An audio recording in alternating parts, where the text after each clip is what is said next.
যখন দেখা করেছি বারবার বলেছি চারটা গণ তদন্ত কমিশন গঠন করবার জন্য।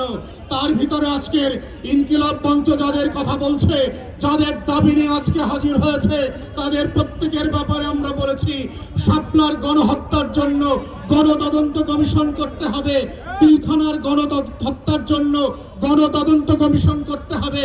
কিন্তু আমরা দুঃখজনকভাবে দেখলাম পিলখানার থেকে দায়িত্ব এড়িয়ে একটা প্রজ্ঞাপন দিয়ে যে কমিশন দেওয়া হয়েছে তার ক্ষমতা খর্ব করা হয়েছে। সে মামলার প্রশ্ন আলোচনা করতে পারবে না, কোনো ফাইল রিকল করতে পারবে না, সাক্ষীদেরকে তদন্ত করতে পারবে না। ঠিক এইভাবে একই চক্রান্ত করে একটা আইওয়াসের কমিশন দিয়ে বাংলাদেশে আবার নতুন ষড়যন্ত্র হচ্ছে।